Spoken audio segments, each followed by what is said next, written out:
Halo semuanya, hari ini kita ketemu lagi masih dalam rangka membahas soal-soal pemantapan PAT.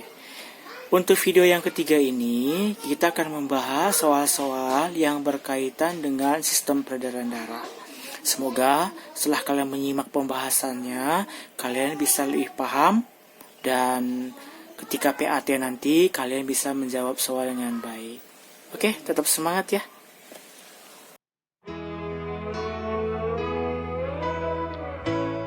Soal nomor 1. Oke, di sini perhatikan gambar sel darah berikut. Kemudian, sel darah pada gambar di atas memiliki ciri-ciri. Oke, di sini yang ditanya adalah ciri-ciri, ya. Ciri-ciri dari sel yang diberikan pada gambar. Namun, sebelum kita menjawab ciri-cirinya, kita harus tahu dulu sel darah yang diberikan ini berdasarkan struktur, ya, maka sel darah ini adalah sel darah merah. Maka jawabannya adalah yang A. Sekarang nomor 2. Perhatikan pernyataan berikut.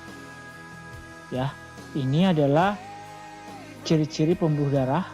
Kemudian ditanya ciri pembuluh darah arteri, yaitu maka kita harus mengecek satu persatu, ya, jawaban yang ada. Aliran keluar dari jantung, berarti ini arteri. Kaya akan oksigen, ini berarti arteri. Aliran menuju jantung, ini berarti vena. Katup sedikit, ini berarti bukan arteri, bukan juga vena. Elastis, ini berarti arteri. Detaknya kuat, ini arteri. Memiliki banyak katup dan tidak elastis, berarti ini adalah vena. Mengandung banyak oksigen, ini adalah arteri. Jadi jawaban yang paling tepat adalah yang A. Oke, nomor 3 ini berkaitan dengan penyakit, ya. Di sini diberikan data hasil uji lab seorang laki-laki dewasa, ya. Di sini ada hasil uji labnya, yaitu jumlah sel darah. Kemudian yang ditanya adalah pasien tersebut menderita penyakit apa. Nah, sekarang kita lihat trombositnya, ya, dalam keadaan normal, ya, ini dari 50.000 sampai 400.000. Sedangkan hasil uji labnya cuma 7.000. Berarti di sini ada masalah. Ada kelainan di trombosit. Sedangkan kalau kalian lihat leukosit, eritrosit, hemoglobin, ini semua kalau kita bandingkan ini semua masih normal. Berarti kita harus mencari jawaban. Lihat, demam berdarah. Nah, ini berarti penyakit karena turunnya trombosit. Maka inilah jawabannya. Ya, sekarang coba lihat kanker darah. Ini berarti leukositnya di atas normal. Eritrosit ini berarti kekurangan darah. Berarti di sini adalah anemia. Sedangkan tekanan darah tinggi atau hipertensi ini datanya tidak ada dalam tabel.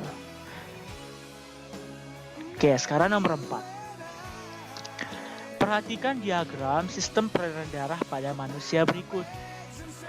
Bagan yang dilalui oleh darah pada sistem peredaran darah besar adalah, yang ditanya itu adalah urutannya pada sistem peredaran darah besar. Sebelum kita tahu urutan, kita harus tahu dulu nama-nama bagian yang ditunjuk. Sekarang perhatikan. Nomor 1 ini adalah paru-paru, nomor 2 juga paru-paru, 3 ini adalah vena, adalah arteri, kemudian A tubuh bagian bawah, C ini tubuh bagian atas, kemudian D ini ditunjuk adalah bilik kanan, yang B ini adalah serambi kiri. Jadi jawaban yang paling tepat itu adalah dimulai dari huruf B, ya, ke nomor 4, kemudian dari nomor 4 ke bagian A, dari A ke nomor 3, dari nomor 3 ke bagian D. Jadi jawabannya adalah yang B. Nomor 5. Ini masih nyambung dengan soal nomor 4. Cuma yang ini ditanya adalah peredaran darah kecil. Ya, prinsipnya yang harus kalian ingat, kalau peredaran darah kecil, maka urutannya adalah dari paru-paru, dari jantung ke paru-paru, kemudian kembali ke jantung. Sedangkan peredaran darah besar berarti dari jantung, seluruh tubuh, dan kembali ke jantung. Karena ditanya peredaran darah kecil, maka dimulai dari bilik kanan. Maka jawabannya adalah yang C. Sekarang nomor 6. Oke, ini masih penyakit tentang sel darah ya. Seorang pasien mengalami gejala-gejala seperti berikut. Produksi leukosit melebihi batas normal. Ya, di sini ada kata leukosit. Nomor 2, sering mengalami pendarahan atau luka yang berlebihan. Nomor 3, tubuh menjadi pucat, lesu, demam, kekurangan darah, dan sesak napas. Oke, dari sini sebenarnya ciri-ciri nomor 1 kita sudah tahu bahwa pasien tersebut mengalami penyakit leukemia. Oke, nomor 7. Yang ditanya di sini adalah urutan mekanisme sistem peredaran darah besar yang benar. Sekarang kita lihat, berarti dimulai dari bilik kiri, ini nomor 1, aorta nomor 2, kemudian ke seluruh tubuh, kemudian pembuluh vena, kemudian ke serambi kanan. Jadi nomor 3, 4, 5, 2, 1. Jadi jawabannya adalah yang C. Sekarang nomor 8. Pembuluh vena berfungsi mengalirkan darah menuju jantung. Ciri khas pembuluh tersebut adalah, yang ditanya adalah ciri khasnya. Sekarang kita lihat, denyutnya terasa, ini adalah arteri.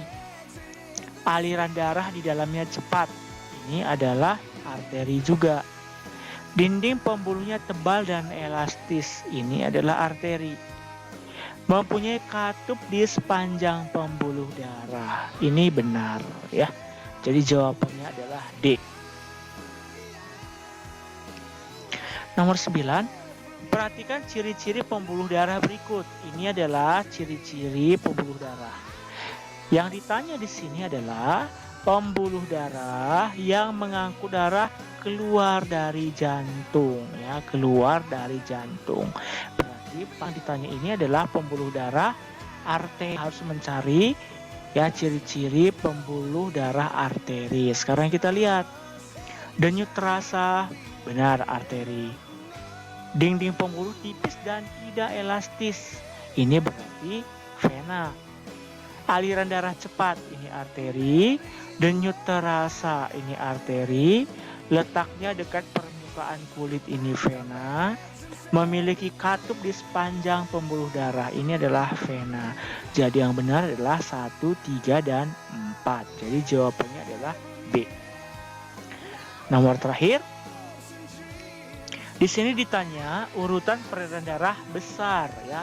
Peredaran darah besar berdasarkan. Namun sebelum kita mengurutkan, kita harus tahu dulu ya nama-nama dari masing-masing nomor yang ditunjuk. Sekarang kita lihat. Kita mulai dari bagian jantungnya. Nomor 5 ini serambi kanan, 6 ini serambi kiri, 8 ini bilik kanan, 9 ini adalah bilik kiri. Kemudian 11 tubuh bagian bawah. Nomor 1 ini berarti tubuh bagian atas. Nomor 3 ini berarti vena. Sedangkan nomor 10 ini adalah aorta ya. Kesininya arteri. Sedangkan nomor 7 itu adalah arteri pulmonalis. Nomor 4 ini paru-paru. Sedangkan nomor 2 itu adalah vena pulmonalis. Jadi kalau kita urutkan untuk peredaran darah besar, kita mulai dari bilik kiri. Berarti dari nomor 9 ya. Dari nomor 9 ke nomor 10. Kemudian ke tubuh bagian bawah, ini bisa juga ke tubuh bagian atas. Kemudian ini seluruh tubuh, kemudian ke vena, dari vena ke serambi kanan, ya ini nomor 5. Kemudian ke bilik kanan, dari bilik kanan masuk ke paru-paru melalui arteri pulmonalis, di paru-paru ditukar darahnya. Maka sekarang darah yang kaya O2 akan masuk ke serambi kiri melalui vena pulmonalis. Oke, semoga kalian bisa lebih mengerti dan lebih paham. Kalian pelajari lagi berulang-ulang sehingga kalian bisa menjawab soal-soal PAT yang berkaitan dengan sistem peredaran darah. Oke, sampai ketemu lagi di video berikutnya.